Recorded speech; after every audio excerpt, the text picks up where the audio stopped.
Hello everybody and welcome to another Doctor Who review.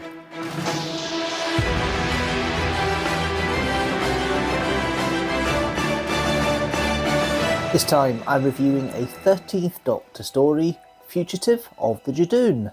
Quite a controversial one with the Doctor Who fandom and kind of tips everything on its head.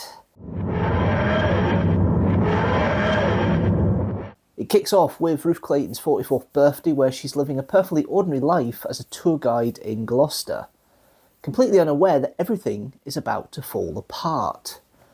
Out of nowhere, the Judoon put the city under a quarantine, looking for a fugitive, cataloguing all the humans as they go. The Doctor arrives with Graham, Yaz and Ryan, and immediately tries to put a stop to it, the Doctor posing as an arbitrator. The trail leads them straight to Ruth and her partner Lee. Lee claims he's innocent, which the Doctor doesn't quite believe, but he's clearly hiding something, especially with some very suspicious objects found at their place. Meanwhile, in a bit of chaos, Graham is accidentally transported up to a ship that Captain Jack Harkness has just ascertained and is running away from an unknown attacking force. Yaz and Ryan soon join, as Jack's trying to pinpoint the Doctor, but keeps missing due to the Judoon's interference on Earth. He warns the fam, beware of the lone Cyberman, and to pass that message on to the Doctor. They then plot back onto Earth. In the meantime though, the Doctor has taken Ruth to the local Gloucester Cathedral, and has a standoff there with the Judoon. Ruth, unexpectedly, has some quite interesting moves on the Judoon, breaking off the horn of the leader and getting them to adjust their plans.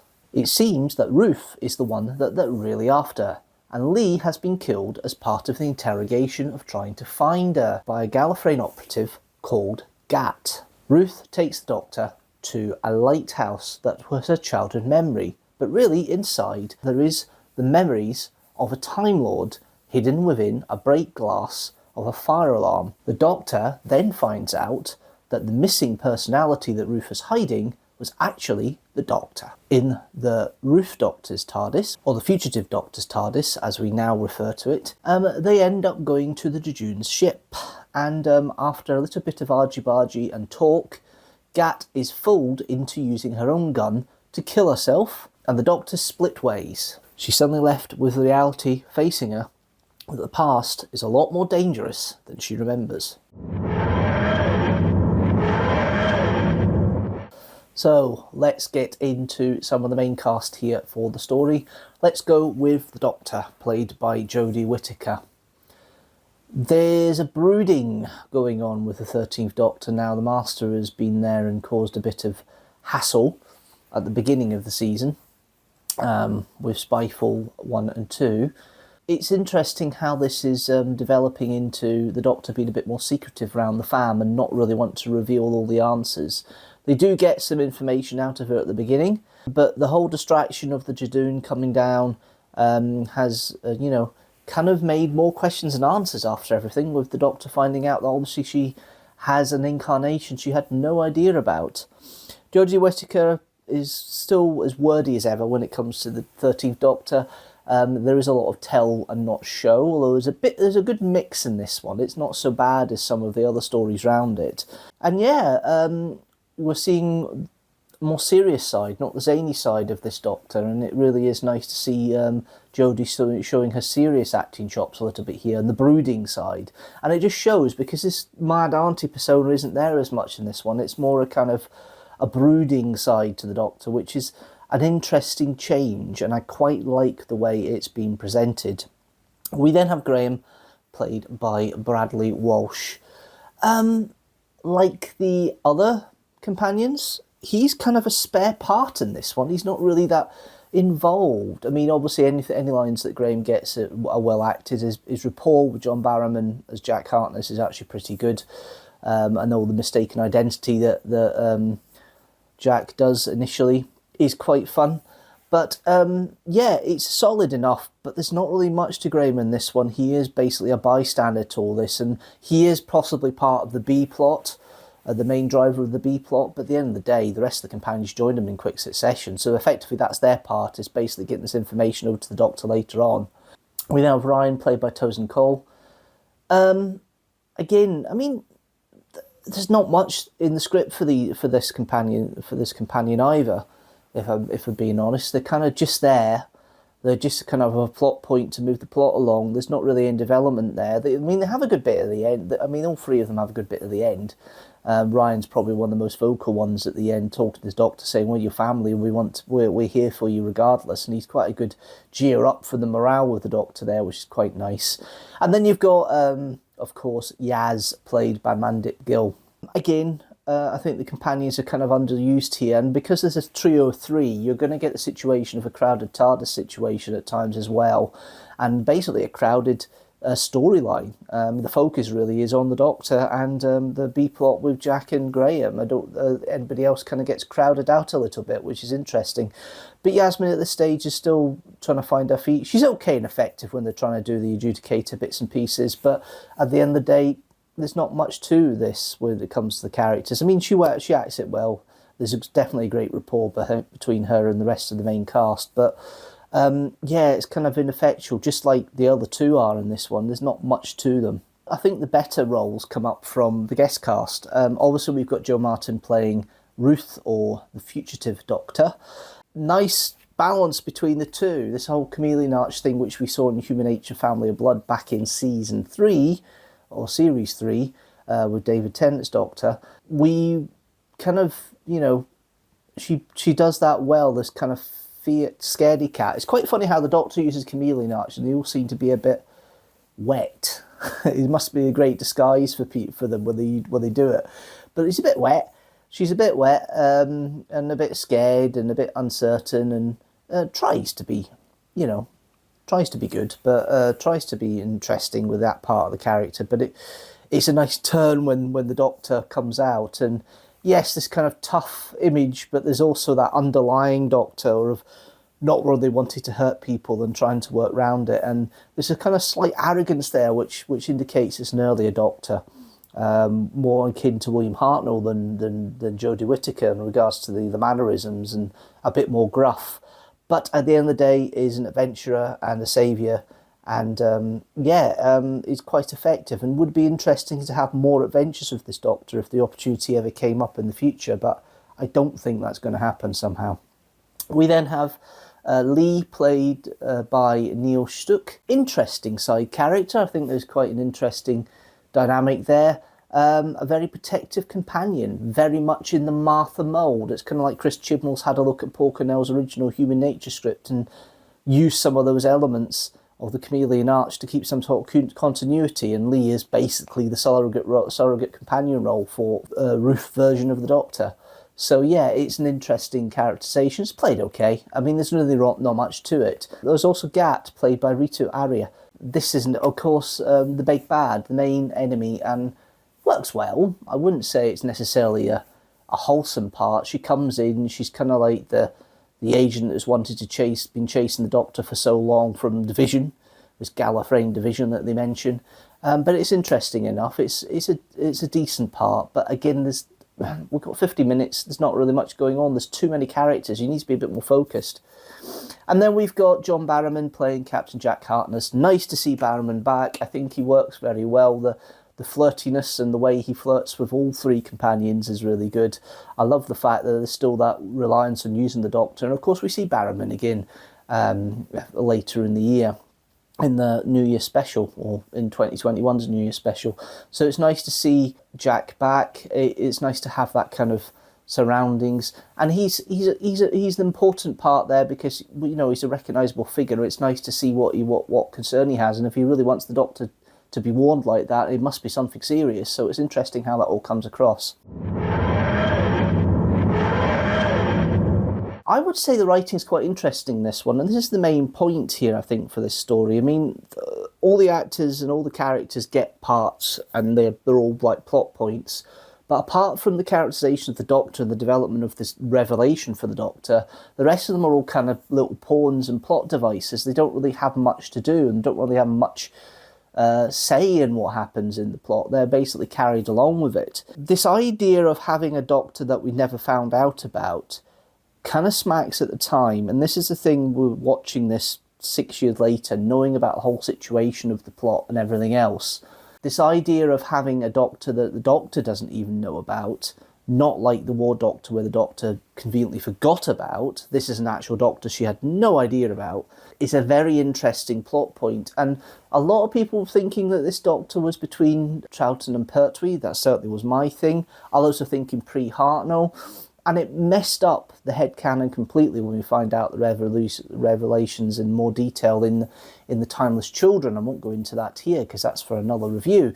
But ultimately, it's one of these interesting stories where it kind of sets up it's a mid-season reveal. It was quite a shock at the time, and it plays quite well. There's a few elements there. You've got the mirror in Ruth's room, which has kind of got like kind of hexagonal roundel shape, which is very similar to the hexagonal roundels you're seeing in the current TARDIS design. You've then got the watch, which has got blue hands on it. You've got the elements of her trying to remember things that are coming as flashbacks, very much Time Lord-ish. I think it's quite established, there may be some tech that here the Doctor does recognise, but until they actually say the word Gallifreyan, it's not completely clear. So that's pretty good writing for Vinny Patel and Chris Chibnall there, that it's actually talking about Gallifreyan. The premise is interesting. I think it's an interesting story. I just don't know if there's been enough time invested in making it more intriguing and utilising the cast in a better way. Would it have been better just getting the whole cast stuck in the TARDIS or something, the Doctor being taken to Jack Harkness and then popped down again? I don't know. I think there's just too many players and it was just too little time for everybody to work with, and you had to focus on one or two. And I think for a 50-minute story which had to cram a lot in, that is probably its flaw. It was just too much in too short a time frame with too many characters, and they could have left a couple of them out. We could have maybe got Ryan and Graham going off somewhere in Sheffield and it's just Yaz hanging about or something like that, but they didn't. They kept all the fam together, which I thought was quite intriguing. The music by Sega Naganola, it doesn't interfere with anything at all. His orchestral build-ups that he does are very well maintained, and I do like the way this is put across with Sega Nakanola's scoring, and it actually gives a lovely atmosphere, which is completely a scene change from what we got from Murray Gold's era. And it's interesting having that kind of a more atmospheric music background, which seems to be quite consistent throughout Aganola's time on Doctor Who, and this is no exception. Then we've got Nida Manzoor's direction. Quite accomplished. It's fairly standard. I don't think there's any really low shots. It's all kind of mid shots and a few close-ups. So the tension doesn't really feel that good in places. There's not as much intercutting between different emotions as could be challenged. I think it's more the case of plonk a camera, let the actors act out than anything else. And it's okay direction, it's clean enough, but it doesn't have as much impact as it could do, I think. And that's possibly a problem with this. It's just a little bit too standard. So it doesn't really jump out at you with regards to the direction in itself. I've already mentioned about the writing and the headcanon and the situation with it and what my thoughts were with it in regards to the fact it was a surprise at the time, it's a nice intrigue for that season. Was it pulled off? You'll have to wait and see. I think really that's the key thing here. It was the shock, because we were looking for the fugitive. Oh, that's interesting. We knew the Judoon were this mercenary intergalactic police force from previous Doctor Who. In Smith and Jones, when they did their story, that it was quite obvious they're intergalactic mercenaries. Basically, there as a police force, and they've obviously made appearance. They made appearance in the Stolen Earth as well. So they've had a couple of appearances in the series, but this is the second time they've used their modus operandi. It's nice they've kept the continuity with the scanners, the compensation, and the stamp. Once they've scanned the humans, I think that's quite a good compensation. You've got the translator bit that was in the chest unit. I like the development of the fact that you take the horn off the leader of the Judoon and it's quite an offence. I quite like that little extra element that's been added in this script here. It's just rushed. I think this is the thing. It's just rushed. I think it needed to be a little bit longer, but this is the problem sometimes with Doctor Who when you have such big ideas and you're trying to get within 50 minutes. Too much goes on and you do need a couple of times to watch things to actually see what's happening. Technically, this is the 4th time I've watched this story.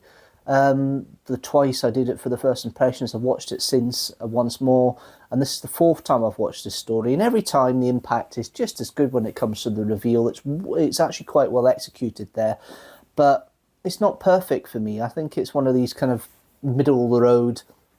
It's not take your brain out, but it's kind of a middle of the road story. It doesn't have any elements that made me go, wow, that's worthy of note as such. I mean, there is the worthy of note of the Roof Doctor, or Fugitive Doctor as we now know her, coming out, that reveal, and that was interesting and exciting the first time round.